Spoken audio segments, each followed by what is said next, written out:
Hello everyone, I am सिमरन त्यागी और आज इस वीडियो में हम सोल्व करने वाले हैं बीए, बीएससी एंड बीकॉम का जो हमारा 6 सेमेस्टर का को करिकुलर का पेपर होता है communication skills and personality development. इसको हम इस वीडियो में सोल्व करने वाले हैं। ये हमारा लास्ट ईयर 2025 का क्वेश्चन पेपर है। ठीक है, 2024 और 23 के आप लोगों को चैनल पर मिल जाएंगे। जब से एनईपी शुरू हुआ है तब से हमारे ये 3 ही एग्जाम लास्ट ईयर के आए हैं। तो चलिए देखते हैं। टाइम दिया जाता है इसको करने के लिए हमें 2 घंटे का और 75 मार्क्स का ये हमारा क्वेश्चन होता है क्वेश्चन पेपर, जिसमें 100 क्वेश्चन हमें करने के लिए आते हैं। ठीक है, तो 50 क्वेश्चंस मैं ऑलरेडी चैनल पर इसके डाल चुकी हूँ। पार्ट ए में आप लोग जाकर चेक कर सकते हैं। और अब इस वीडियो में हम देखने वाले हैं वीडियो का पार्ट बी, जहाँ पर हम 51 से लेकर 100 तक जो हमारे क्वेश्चन हैं उनको सोल्व करने वाले हैं। पार्ट ए का जो लिंक है वो आप लोगों को डिस्क्रिप्शन बॉक्स में मिल जाएगा। चलिए देखते हैं किस टाइप के क्वेश्चंस दिए गए हैं।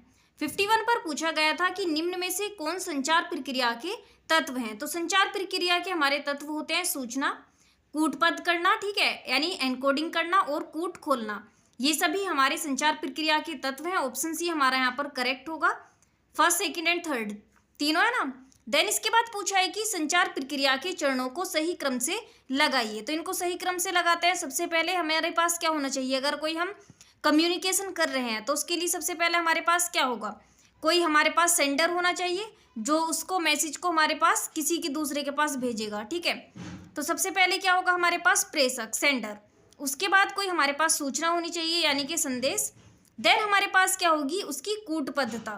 कूटबद्धता के बाद हमारे पास होना चाहिए माध्यम जिससे हम उसको भेजेंगे। देन प्रापक यानी रिसीवर। अगर हम मैसेज किसी को भेज रहे हैं तो प्राप्त करने वाला भी होना चाहिए। ठीक है, उसके बाद हमारे पास क्या होगा, कूट खेलना। कूट खेलना के बाद हमें क्या करना होगा, प्रतिक्रिया देनी होगी। और सबसे लास्ट में क्या आएगा हमारा फीडबैक यानी पुनर्वेशन। ऑप्शन ए हमारा यहाँ पर करेक्ट होगा। ये सभी हमारी संचार प्रक्रिया की सही चरण है।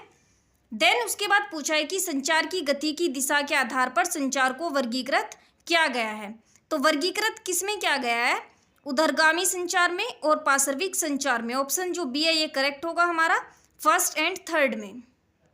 इसके बाद क्वेश्चन नंबर 54 पर पूछा गया है कि पुनर्वेशन सूचना शिकायतों और अवकाश आवेदन पत्रों के लिए निम्न में कौन सा संचार उत्तम है। तो इसमें हमारा जो सबसे उत्तम संचार होता है ये होता है उर्ध्वगामी संचार। ऑप्शन डी यहाँ पर करेक्ट है। देन पूछा गया है कि आदेश और निर्देश देने के लिए निम्न में से कौन सा संचार सामान्यतः प्रयोग किया जाता है। तो ये प्रयोग किया जाता है हमारा अधोगामी संचार यानी डाउनवर्ड कम्युनिकेशन। देन पूछा है कि संचार के माध्यम के आधार पर संचार को वर्गीकृत किया जाता है। तो किस में वर्गीकृत किया जाता है, मौखिक संचार में, लिखित संचार में और चित्रीय संचार में। इन सभी में किया जाता है, इसलिए ऑप्शन डी हमारा यहाँ पर करेक्ट होगा।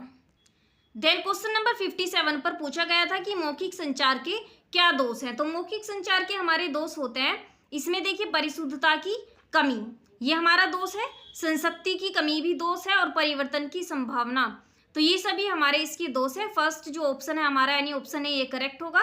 देन पूछा गया है कि लिखित संचार के लाभ कौन से हैं। लिखित संचार के हमारे कौन से लाभ होते हैं, इसके लाभ होते हैं हमारे कि यह अधिक विश्वसनीय होता है।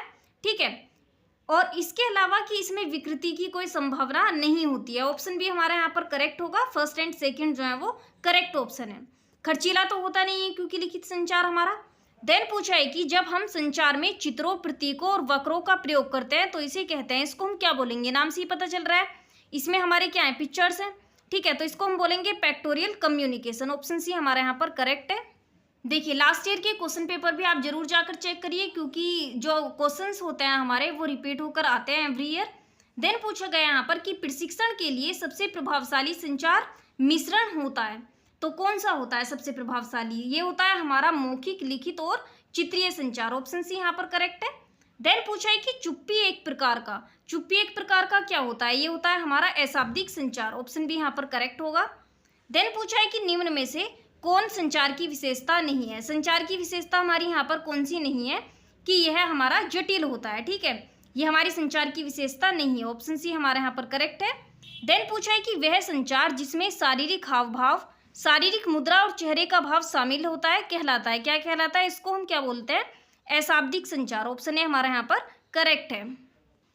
इसके बाद क्वेश्चन नंबर 64 पर पूछा है कि शब्दों की अपेक्षा क्रियाएं अधिक तेज बोलती हैं, यह वाक्य किस संचार पर ठीक बैठता है। तो ये हमारा ठीक बैठता है अशाब्दिक संचार पर। ऑप्शन बी यहाँ पर हमारा करेक्ट है।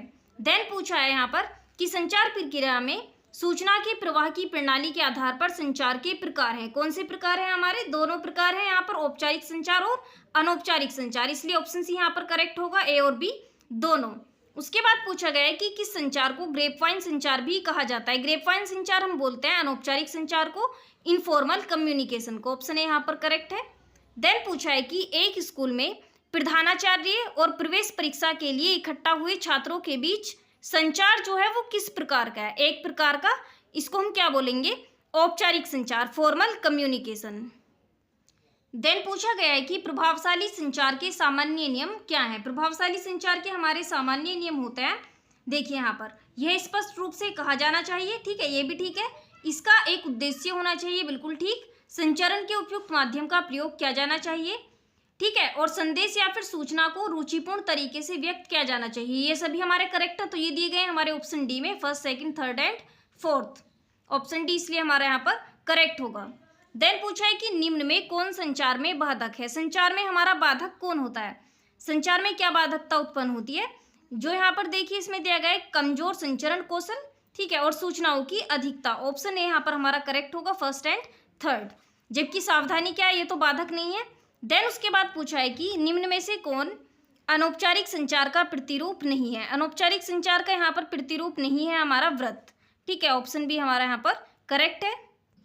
देन क्वेश्चन नंबर 71 पर पूछा है कि संचार की अर्थगत बाधाएं क्या हैं। संचार की अर्थगत बाधाएं होती हैं हमारी जटिल भाषा और अनेकार्थक शब्द, ऑप्शन सी यहाँ पर करेक्ट होगा, ए और बी दोनों। उसके बाद पूछा है कि संचार की व्यक्तिगत बाधाएं कौन सी हैं। संचार की व्यक्तिगत बाधाएं हमारी कौन सी होती हैं?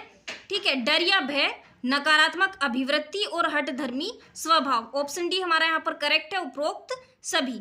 उसके बाद पूछा गया है कि ध्यानपूर्वक सुनने में शामिल है। ध्यानपूर्वक सुनने में क्या शामिल होता है हमारा? अटेंडिंग, मौन और पैराफ्रेजिंग, ये तीनों शामिल होते हैं, ऑप्शन ए इसलिए हमारा यहाँ पर करेक्ट होगा, फर्स्ट, सेकंड एंड थर्ड। उसके बाद पूछा है कि SOLER का संबंध है, तो ये संबंध हमारा किससे होता है? अटेंडिंग से, ऑप्शन ए हमारा यहाँ पर करेक्ट है। उसके बाद क्वेश्चन नंबर 75 पर पूछा है कि प्रश्न पूछने के कौशल से संबंधित कौशल के तत्व कौन से हैं। तो ये हमारे तत्व कौन से होते हैं?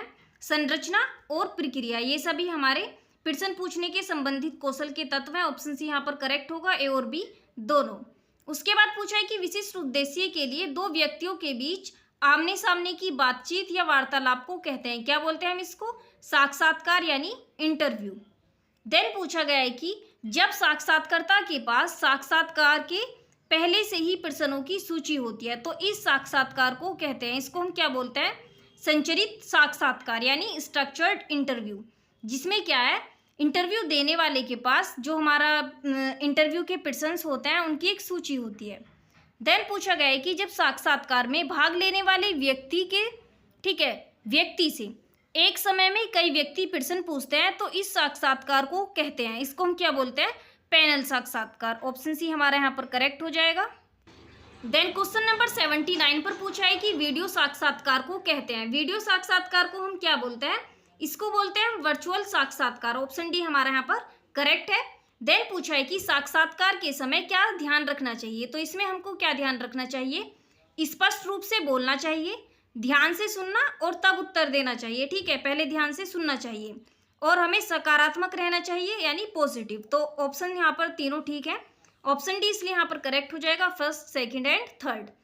देन पूछा है कि जब एक जॉब साक्षात्कार में क्या नहीं पूछना चाहिए, तो इसमें क्या नहीं पूछना चाहिए? जो हमारा एक जॉब साक्षात्कार होता है इसमें हमें नहीं पूछना चाहिए कि सैलरी क्या है और इस जॉब में व्यक्ति क्या करते हैं, ठीक है, ऑप्शन जो हमारा यहाँ पर डी है वो करेक्ट होगा क्योंकि वो हमें पता चल जाएगी। सबसे पहले अगर हम इंटरव्यू में गए हैं तो इंटरव्यू में क्या पूछना चाहिए? जॉब का अगर इंटरव्यू है तो इसमें जॉब की अपॉर्चुनिटीज़ क्या है, हमारी रिक्वायरमेंट्स क्या है, ठीक है, ये सभी चीज़ें पूछनी चाहिए। बाकी जो हमारा अपॉइंटमेंट लेटर होता है उसमें पता चल ही जाता है। उसके बाद पूछा है कि एक साक्षात्कार के लिए क्या नहीं पहनना चाहिए, तो इसमें नहीं पहनना चाहिए हमें चमकदार रंग की टी शर्ट या टॉप नहीं पहनना चाहिए और खुले पंजे के जूते जो हैं शूज़ वो बिल्कुल नहीं पहनने चाहिए, ठीक है, ऑप्शन जो बी है यहाँ पर करेक्ट होगा, फर्स्ट और सेकंड जो है ये काम हमें नहीं करने चाहिए। देन पूछा है कि वह साक्षात्कार जो साक्षात्कारकर्ता की व्यक्तिगत आवश्यकताओं की पूर्ति के लिए किया जाता है तो उसको हम क्या कहते हैं? इसको हम बोलते हैं व्यक्तिगत साक्षात्कार, ठीक है, इंडिविजुअल इंटरव्यू। ऑप्शन सी यहाँ पर करेक्ट है। देन पूछा गया है कि एक व्यक्तिगत साक्षात्कार हो सकता है, कैसा हो सकता है हमारा, औपचारिक, अनौपचारिक और अर्धौपचारिक, ये तीनों हो सकते हैं। ऑप्शन सी हमारा यहाँ पर करेक्ट होगा, फर्स्ट, सेकंड एंड थर्ड। इसके बाद क्वेश्चन नंबर 85 पर पूछा गया है कि पब्लिक साक्षात्कार को यह भी कहते हैं, तो इसको हम क्या बोलते हैं, इसको बोलते हैं हम मीडिया साक्षात्कार भी बोलते हैं। ऑप्शन इसलिए यहाँ पर करेक्ट होगा। देन पूछा है कि टेलीफोन साक्षात्कार के क्या लाभ हैं, तो इसके हमारे लाभ होते हैं कि इससे समय बचता है एक तो हमारा, ठीक है, और इसमें कम खर्च आता है। ऑप्शन बी हमारा यहाँ पर करेक्ट होगा, फर्स्ट और सेकंड।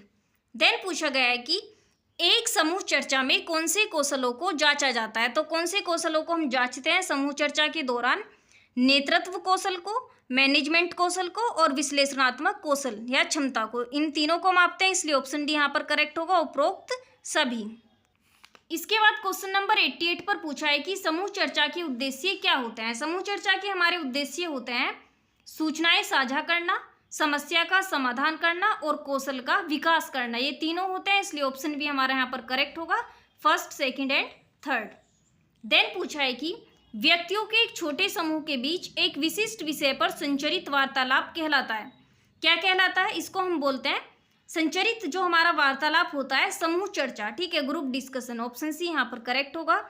देन पूछा है कि निम्न से कौन समूह चर्चा का महत्व नहीं है, जो यहाँ पर दिए गए इनमें से समूह चर्चा का हमारा महत्व कौन सा नहीं है, कि प्रतिभागियों के संचार कौशलों का मापन करना, ये हमारा महत्व है इसका, ठीक है, प्रतिभागियों की तार्किक चिंतन का मापन करना, ये भी हमारा महत्व है, और प्रतिभागियों की निर्णय क्षमता का मापन करना, ये सभी हमारे महत्व हैं। इसलिए इनमें से कोई नहीं, ऑप्शन डी हमारा यहाँ पर करेक्ट होगा। देन क्वेश्चन नंबर 91 पर पूछा है कि एक समूह चर्चा में जब प्रतिभागियों को चर्चा के लिए एक वास्तविक या काल्पनिक सिनेरियो दिया जाता है, तो इसे कहते हैं, इसको हम क्या बोलते हैं, केस स्टडी समूह चर्चा। ऑप्शन ए हमारे यहाँ पर करेक्ट है। देन पूछा गया है कि जब व्यक्तियों का एक छोटे समूह केंद्र से, ठीक है, समूह केंद्र में एक विषय पर बातचीत करते हैं और दूसरे उनको देखते हैं, तो इसे कहते हैं, इसको हम क्या बोलते हैं, फिशबोल समूह चर्चा। ऑप्शन बी हमारा यहाँ पर करेक्ट है। देन पूछा है कि समूह चर्चा के सभी चरणों को सही क्रम में व्यवस्थित कीजिए, तो इसको सही क्रम में व्यवस्थित कर लेते हैं। सही क्रम क्या है इसका, देखिए, टॉपिक या फिर विषय की घोषणा करेंगे सबसे पहले, उसके बाद दिए जाने वाले समय का निर्धारण, ठीक है, कि कब होगा, उसके बाद क्या होगी, चर्चा प्रारंभ होगी, चर्चा प्रारंभ होने के बाद चर्चा का संक्षेपीकरण होगा, ठीक है, डिस्कशन होगा उस पर, और लास्ट में क्या होगा, प्रत्येक प्रतिभागी का मूल्यांकन होगा। तो इसका हमारा जो क्रम है हमारा ऑप्शन ए, यानी 4th, 3rd, 5th और 1st, ठीक है। इसके बाद सबसे लास्ट में आएगा हमारा सेकंड।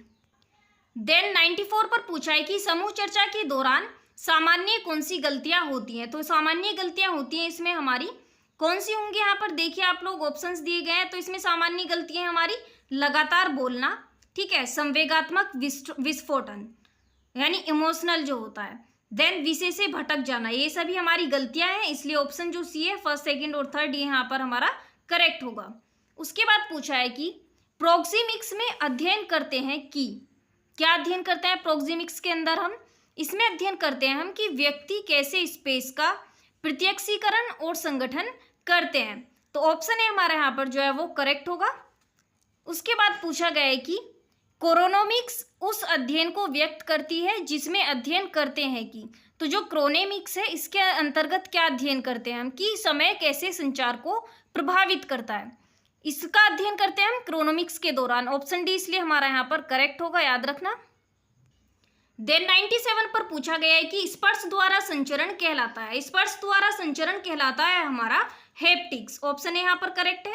देन पूछा है कि काइनेसिक्स में अध्ययन करते हैं, तो इसके अंदर हम अध्ययन करते हैं काइनेसिक्स के दौरान शारीरिक भाषा का। ऑप्शन बी यहाँ पर करेक्ट होगा। देन पूछा है कि व्यक्तिगत दूरी के लिए दो व्यक्तियों के बीच क्या दूरी होनी चाहिए, तो ये दूरी है हमारी 1.5 फीट से 3 फीट तक। ऑप्शन सी यहाँ पर हमारा करेक्ट है। देन पूछा है कि दो व्यक्ति के बीच सामाजिक दूरी की रेंज क्या होती है, सामाजिक दूरी की रेंज होती है हमारी 4 से 8 फीट। ऑप्शन बी यहाँ पर हमारा करेक्ट है।